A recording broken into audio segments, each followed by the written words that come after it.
जोहार साथियों, 10वीं क्लासेस में आप सभी का स्वागत है।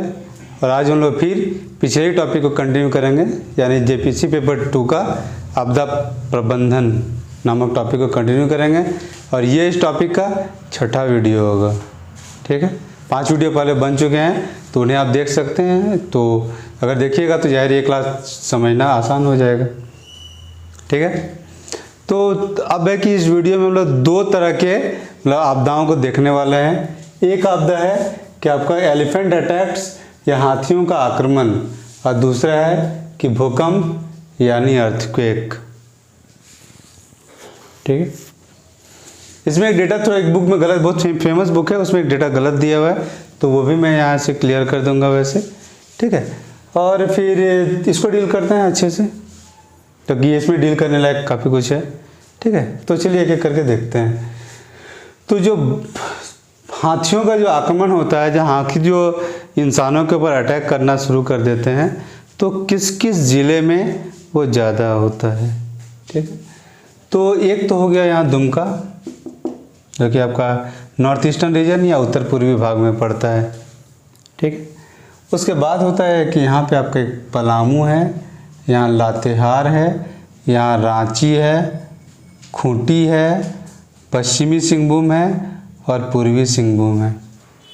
ठीक है, तो अब ये है कि ये सब सटा हुआ है, पूर्वी सिंहभूम, पश्चिमी सिंहभूम, खूंटी, रांची, लातेहार और पलामू, क्योंकि ये मेन जो इलाका है ये सटा हुआ है, तो ये याद रखना थोड़ा आसान है ये। ठीक है, बाकी एक दुमका को ले लीजिएगा तो काम हो जाएगा।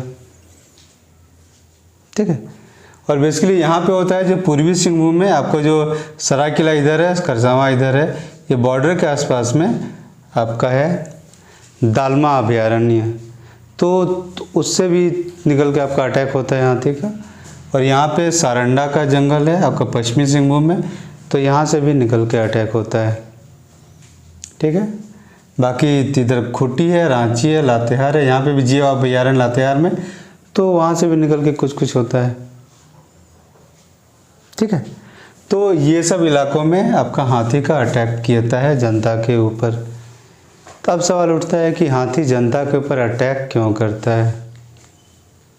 ठीक है, तो नॉर्मल कंडीशन में तो ये नहीं होता है, वो अपना जंगल में रहता है, मस्त रहता है, अपना ज़िंदगी में खुश रहता है, किसी को कोई मतलब अटैक करने का ज़रूरत नहीं है। लेकिन होता ये है कि इंसान जब उसके जीवन में इंटरफेयर करने लगता है, या कहिए कि जंगल में इंटरफेयर करने लगता है, और जब हाथी को अपना मतलब खाना या पानी या रहने का जगह खोजने में दिक्कत होने लगता है, तब जाके वो जंगल से बाहर निकलता है, और इंसान लोग जहाँ रहता है गांव या शहर में, वहाँ घुस के, मेनली गाँव में ही होता है बेसिकली वो, तो वो अटैक करते हैं। आपका अगर बल्म का टाउन है तो वहाँ भी अटैक करेगा। ठीक है, तो उसका क्या कमी होता है, खाना है, पानी है, या फिर अगर रहने का जगह में कोई डिस्टर्बेंस होता है तो। ठीक है, तो अब इंसान क्यों उसको अटैक कर वहाँ पे जाके अपने इंटरफेयर करता है, तो इंसान इसलिए करता है क्योंकि इसका जनसंख्या बढ़ रहा है, और बहुत ही तेज़ी से बढ़ रहा है। अभी तो कुछ कंट्रोल्ड है, लेकिन फिर भी चूँकि काफ़ी बढ़ चुका है तो इंटरफेरेंस होते रहता है। तो इंटरफेरेंस आप उसके कारण को देखते हैं। एक तो होता है कि आप घर बनाने के लिए कर देते हैं। ठीक है, एक है आपको गांव बनाने के लिए कर देते हैं, एक है आपका टाउन्स बनाने के लिए कर देते हैं। गांव मतलब घर बनाने के लिए खुद का भी बहुत सारा आदमी लोग जंगल का कब्जा करके घर बनाने की कोशिश करता है, तो जंगल ही काट के करता है, तो इंटरफेरेंस, क्योंकि जंगल छोटा कर रहे हैं आप उससे। गांव अगर जंगल काट के बनाइएगा तो जाहिर है कि जंगल को छोटा कीजिएगा, जंगल करके टाउन बनाने की कोशिश कीजिएगा तभी आप उस चीज़ को छोटा कर रहे हैं। ठीक है, इसके अलावा इंसान जंगल से रोड निकाल देता है, जाहिर है कि वहाँ के जानवरों को दिक्कत होगा। वहाँ से रेलवे लाइन भी निकाल देता है, रोड, रेलवे, तो उससे भी जानवरों को दिक्कत होगा, आने जाने में दिक्कत होगा, इधर उधर खतरा भी रहता है। ठीक है, ऊपर से आप इलेक्ट्रिसिटी या बिजली भी पार कर देते हैं। उससे भी जानवर लोग मर सकता है। तो ज़ाहिर खतरा होगा तो उस साइड जाना पसंद नहीं करेगा, नहीं जाएगा। तो अगर मान लो पहले उसका रास्ता होगा जिधर उसे खाना या पानी मिलता होगा, अब अगर नहीं जाएगा तो ज़ाहिर है कि उसको दिक्कत होगा, ठीक है। उसके अलावा हम लोग खान भी खोद देते हैं, माइंस। अब अगर जंगल में अगर माइंस, ज़्यादातर जो खनिज पदार्थ वगैरह जंगली इलाकों में भी आ जाता है, ठीक है। अगर वहाँ अगर आप खान खोद रहे हैं तो जाहिर है कि वहाँ पे आप किसी के इको सिस्टम को आप दिक्कत पैदा कीजिएगा। और उसमें हाथी भी एक होते हैं।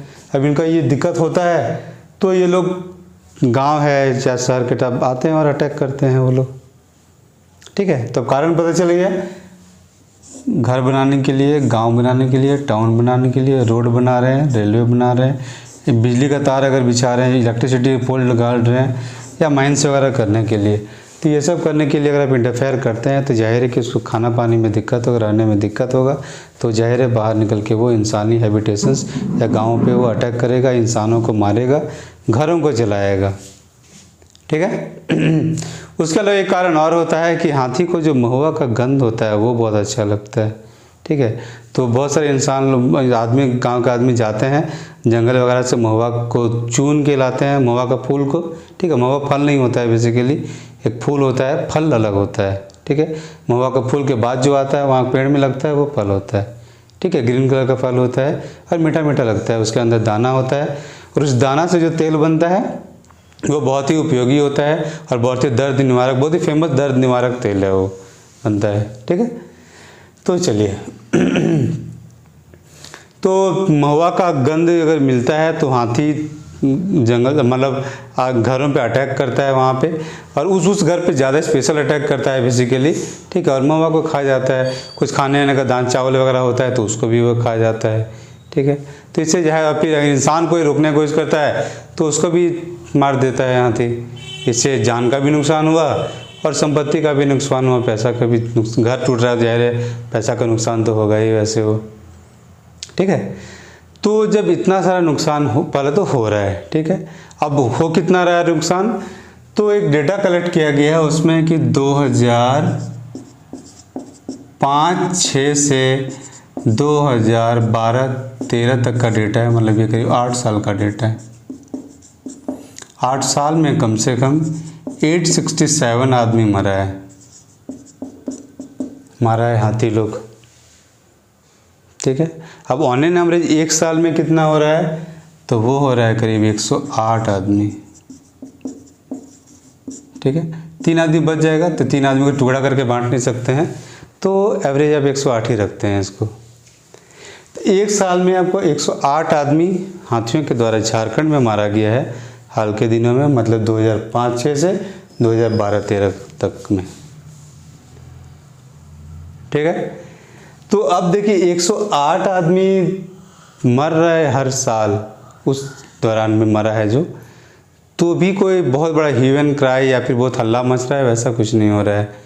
लेकिन 108 आदमी अगर देखिएगा तो एक पर्टिकुलर ईयर में नक्सली घटना में भी नहीं मरा है, आतंकवादी घटना में भी नहीं मरा है, लेकिन वो सब हमेशा नेशनल न्यूज़ वगैरह में रहता है, बहुत सारा चर्चा होता है, डिबेट होता है, नियम बनता है, और लेकिन ये सब मुद्दा चर्चा में आता भी नहीं है ठीक से, ठीक है। तो होता है ये कि उससे वोट बनता है, इससे वोट नहीं बनता है, वोट नहीं बनता है तो जाहिर है जनता मरे, फ़र्क नहीं पड़ता वाला खेला हो जाता है, ठीक है। फ़र्क पड़ता है, कुछ कार्रवाई होता भी है वैसे, लेकिन बहुत ज़्यादा इस पर ध्यान नहीं दिया जा रहा है, जितना ध्यान आतंकवाद हो या आपका जो नक्सलवाद वगैरह पे ज़्यादा ध्यान दिया जाता है। देखो उससे मर कम रहा है, अगर आदमी का मरने वालों की गिनती कीजिएगा तो उससे मरता कम है, ठीक है।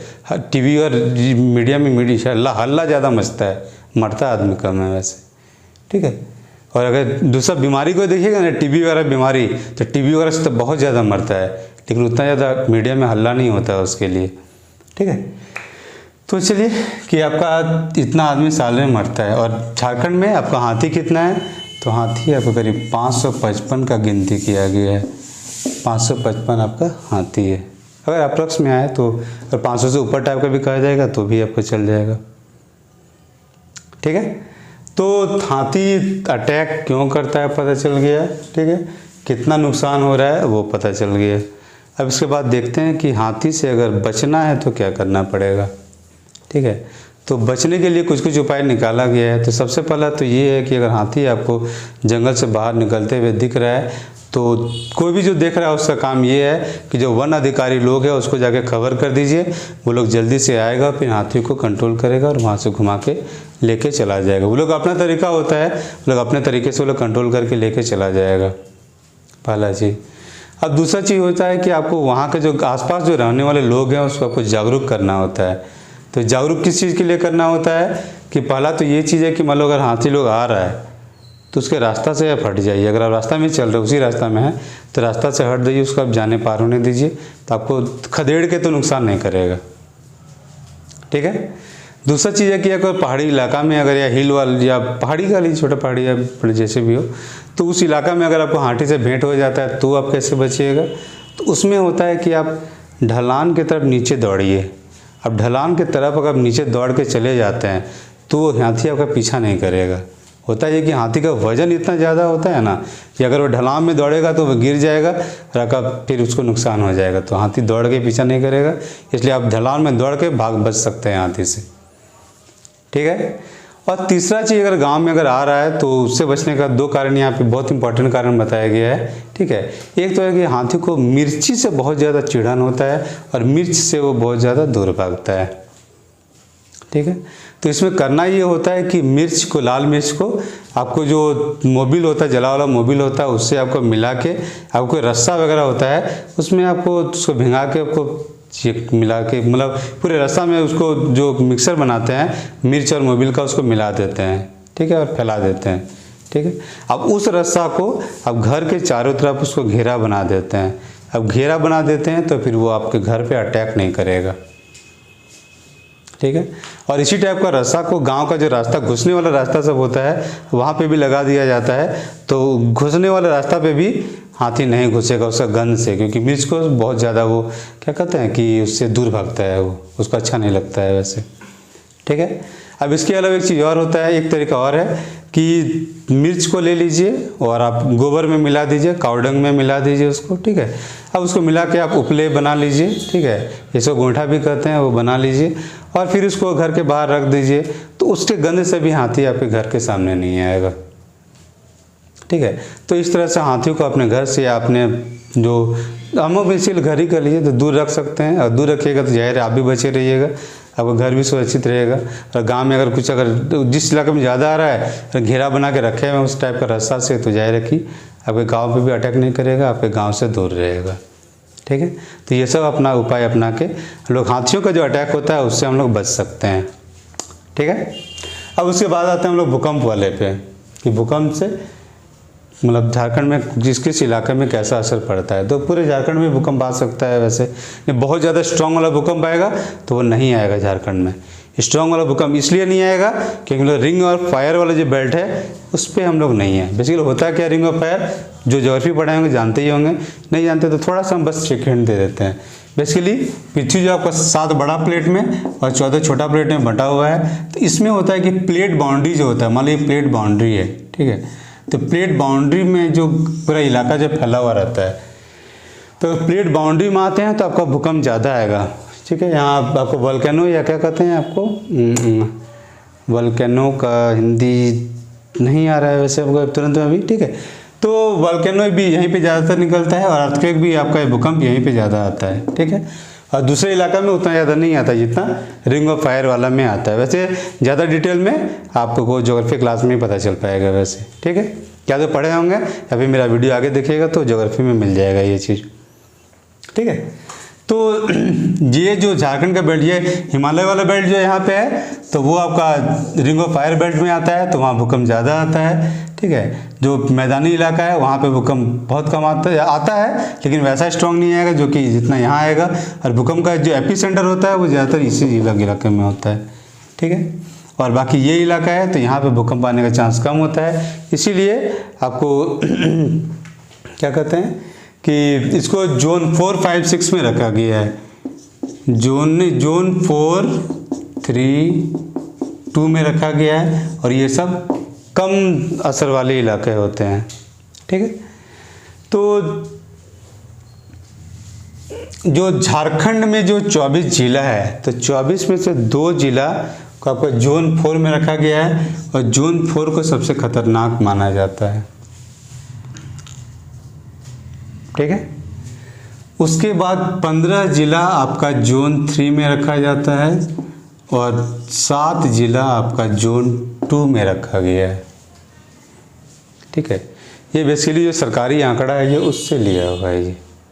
ठीक है, लेकिन जो डिजास्टर का जो झारखंड सरकार का डिपार्टमेंट है उसी का डेटा से उससे लिया है, लेकिन इस डेटा में थोड़ा सा मुझे प्रॉब्लम नज़र आता है।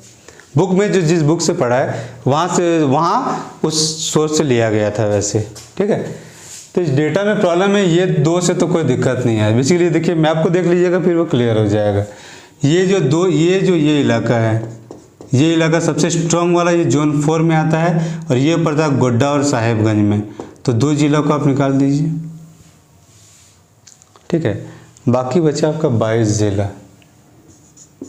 खेला यहाँ पे है, बुक में गलती ये दिया हुआ है कि जोन 3 में आपका 15 जिला लिखा हुआ है, लेकिन जब डिस्ट्रिक्ट का एक एक करके नाम लिखा हुआ है वहाँ गोड्डा और साहेबगंज को दोबारा उसमें लिख दिया गया है। ठीक है, रिपीट हो गया है। जोन 4 में भी गोड्डा और साहेबगंज का नाम है, जोन 3 में भी गोड्डा और साहेबगंज का नाम है। ठीक है, तो 2 जिला तो अपने आप बाहर हो जाएगा। ठीक है, अब लाइन में भी बहुत फेमस बुक है, अगर देखिएगा तो आपको दिख जाएगा। वैसे नाम मैं नहीं लेना चाहता बुक का वैसे। ठीक है, तो इसमें जो 15 भले लिखा हुआ है, लेकिन लिखा हुआ यहाँ 14 जिला ही नाम दिया हुआ है। उसमें भी 2 जिला हट जाएगा क्योंकि गोड्डा और साहेबगंज को रिपीट कर दिया गया, मतलब करीब 12 जिला का नाम दिया हुआ है इसमें।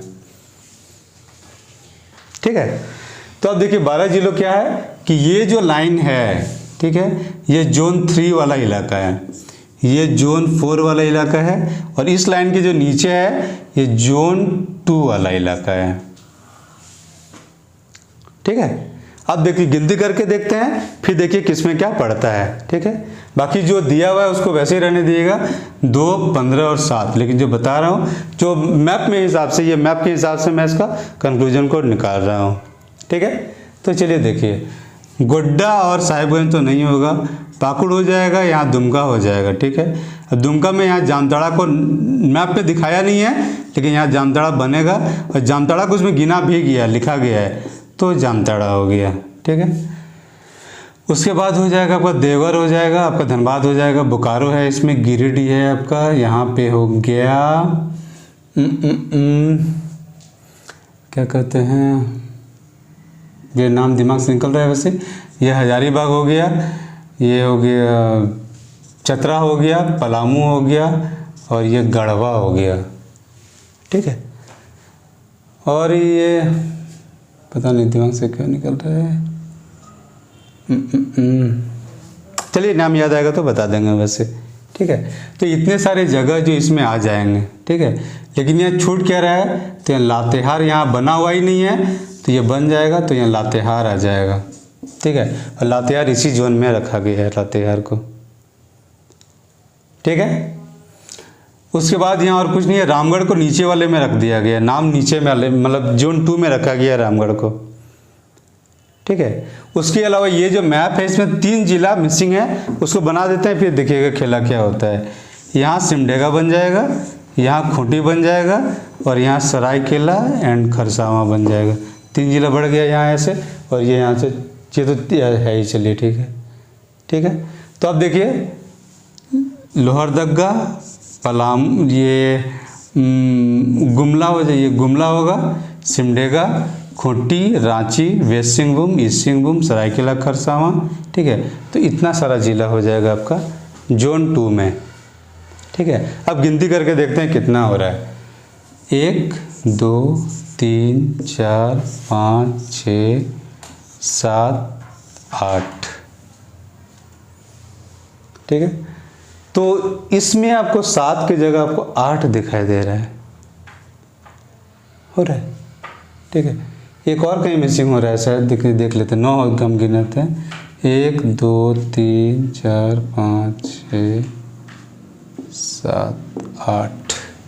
ठीक है, तो देखिए कम से कम 8 तो दिख ही रहा है आपको यहाँ पे, तो ये 7 से बढ़ जा रहा है 8। ठीक है, तो जब यहाँ बढ़ेगा तो यहाँ घट जाएगा। ठीक है, तो इसलिए थोड़ा सा वहाँ पे प्रॉब्लमेटिक इशू है, तो इसको आप लोग देख लीजिएगा। वैसे मैंने बस पॉइंट आउट कर दिया, ठीक है। पहला जो टेबल दिया हुआ है उसमें टेबल में आपको दिख जाएगा, ठीक है, कि आपको यहाँ पे 2 जिला है, यहाँ 15 जिला है 3 में, और 2 में आपका 7 जिला है, ठीक है। लेकिन आपके सामने दिख रहा है कि ये वाला आपका जिला बढ़ जा रहा है। इधर बढ़ेगा तो जाहिर है कि आपका इधर घट जाएगा वाला खेला है, ठीक है। तो यहाँ जिला बढ़ रहा है तो जाहिर है कि यहाँ घटना चाहिए, ठीक है। तो इस चीज़ को आप लोग चेक कर लीजिएगा, देख लीजिएगा कि इसमें क्या होता है, ठीक है। क्योंकि अब बुक में दिया हुआ है, सरकारी डेटा से लिया हुआ है, ठीक है, तो उसमें बहुत ज़्यादा टिप्पणी करना गलत हो जाता है वैसे। लेकिन जो दिख रहा है मुझे वो मैं बता रहा हूँ। मैप को देखिएगा, बुक में मैप दिया हुआ है, वैसे मैप को मिलाइएगा और डिस्ट्रिक्ट को देख लीजिएगा। और जोन 4 और जोन 3 में देखिएगा साहिबगंज और गोड्डा को रिपीट कर दिया गया है। तो रिपीट करके गिनती, उसको हटा के गिनती कीजिएगा, फिर आपको पता चल जाएगा कि एक्चुअल खेला क्या है इसका, ठीक है। तो ये हो गया आपका भूकंप का खेला कि कहाँ कहाँ क्या हो रहा है इसमें, ठीक है। मतलब कौन कौन से जोन है। एक जोन 4 यहाँ पे है, और इस लाइन से इस लाइन के बीच में जोन 3 है, इस लाइन के नीचे जोन 2 है, ठीक है, पहला चीज़। और दूसरा चीज़ एक और है, कुछ दिन पहले मैंने कुछ न्यूज़पेपर में पढ़ा था, क्योंकि ईरानी साइंटिस्ट है, वो कहा कि हमें भी कुछ साल बाद, कुछ 100 साल बाद या कुछ 1000 साल बाद हो सकता है कि झारखंड 2 भाग में टूट सकता है। ये भूकंपीय घटना के कारण ही टूटेगा बेसिकली। और वो बेसिकली वो हमारे हिमालय के नीचे, ये हिमालय के नीचे जो हम लोग का प्लेट घुस रहा है नीचे, ये जो यूरेशिया वाला प्लेट है, ये आपका हल्का प्लेट है। जो नीचे से जो प्लेट जा रहा है इंडियन प्लेट है, वो बड़ा भारी प्लेट है। अब चूंकि ये भारी प्लेट है तो ये नीचे घुस रहा है और ये ऊपर उठ रहा है, ठीक है। ये दोनों के टकराने से आपका हिमालय यहाँ पे बन रहा है। क्योंकि ये नीचे जा रहा है तो जब ज़्यादा नीचे जाएगा तो इस जगह पे प्रेशर पड़ेगा, और ये झारखंड का इलाका बेसिकली पड़ता है, और ये प्रेशर पड़ेगा तो ये टूट सकता है। तो ईरानी साइंटिस्ट ने बस एक संभावना बताया था। अब कब होगा क्या पता, हम लोग देख सकते हैं 1000, 2000, 5000 साल बाद हो, वो कुछ क्लियर नहीं है यहाँ पे। ठीक, बताया कि भविष्य में कभी ऐसा हो सकता है कि यहाँ पे ये टूट सकता है। वैसे भी ये सब घटना होने में बहुत टाइम लगता है, और टूटेगा भी एक दिन में नहीं, टूट जाएगा पूरा वैसे, ठीक है। क्योंकि जैसे अफ्रीका का रिफ्ट वैली को देखिए, ठीक है, अगर ज्योग्राफी पढ़े हैं तो अफ्रीका का रिफ्ट वैली को मैप में देखे होंगे, तो वो भी देखिए करोड़ों साल से फैली जा रहा है, अभी तक बहुत ज़्यादा नहीं फैला हुआ है, ठीक है। तो उसी तरह से बहुत अलग नहीं हो गया, अफ्रीका से 2 भाग नहीं हो गया उसका, ठीक है। तो इसमें भी टाइम लगेगा, तो उसके लिए आप निश्चिंत रहिए, कोई चिंता का बात नहीं है इसमें, ठीक है। तो ये दोनों टॉपिक थे, अब ये खत्म हो गया। अब डिजास्टर मैनेजमेंट को कैसे मैनेज करना होता है, कुछ डिजास्टर को या आपदा को कैसे मैनेज करना होता है, तो नेक्स्ट वीडियो में उसको लेंगे, और फिर देखेंगे कि जो झारखंड में जो संस्थागत विकास हुआ है, या कौन कौन से संस्थाएं हैं झारखंड में जो आपदाओं को कंट्रोल करती हैं, कौन कौन से लेवल पे, कौन कौन से आदमी किस किस पद पे होते हैं और क्या क्या काम करते हैं, तो वो सब चीज़ को देखेंगे आगे आने वाली वीडियोज़ में। Thank you.